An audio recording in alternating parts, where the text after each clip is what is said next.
So I've got all the radiators in. That's the radiators from a T800 Kenworth. It's quite tall and skinny, taller than I would have liked, but it was the only one I could find that was the correct width. It would fit more or less between the frame rails, so I used that. And that condenser, AC condenser, is off that same T800 Kenworth. And this is the charge air cooler from the Freightliner that I dismantled.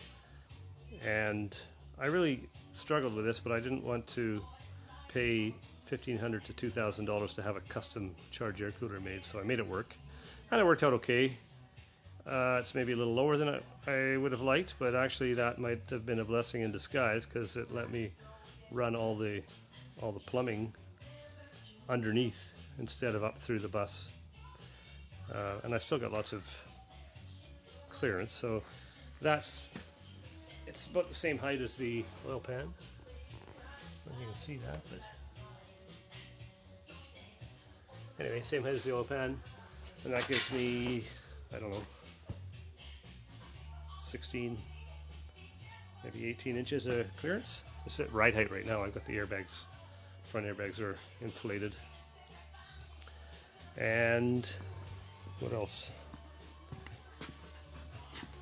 I'm just working on the ducting for the charge air cooler. I went to the truck scrapper and I got a bunch of random elbows, welding them all together.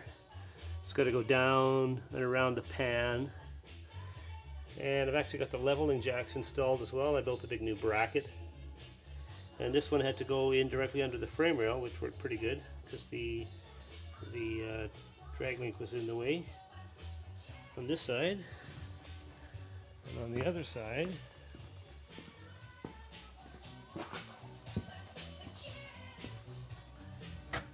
I built a bracket and hung it outside the frame. So it's the same height. It's just a little bit farther outboard than the one on the steering side.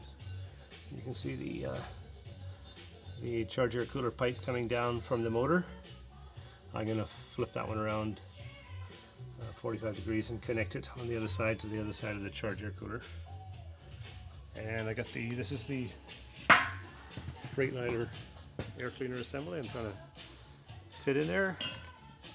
And I still got to get the, so in the back there, that's the outlet from the turbo. That's got to go down to that side of the charge air cooler.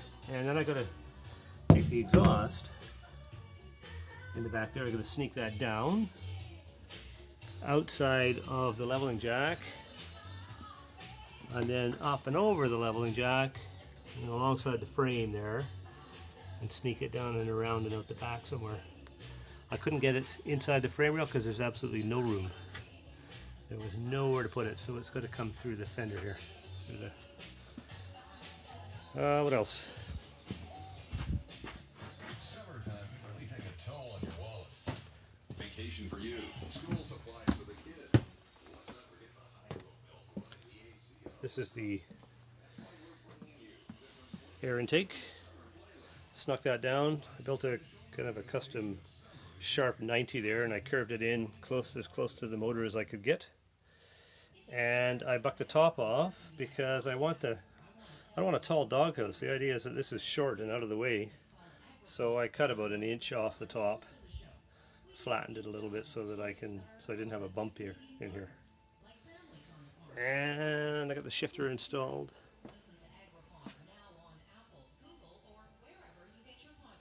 So I used the Kenworth shift cables from a Kenworth cab over, ran them back to the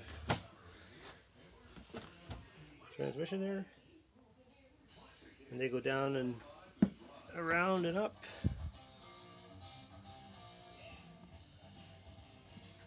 And yeah, there's a little stubby shifter off a Kenworth cab over. And those are the leveling jacks. I want to swap that out with the electronic automated version from a newer motorhome at some point. But for now, I'm just going to run the hydraulic lines directly up there. And they used to be down on the floor and I couldn't reach them. You had to bend down beside your seat and kind of feel for them. I didn't like that, so there weren't a lot of other options where to put them, so I moved them out there, and then down the road I'll swap it out for a digital panel. And yeah, you're up to date.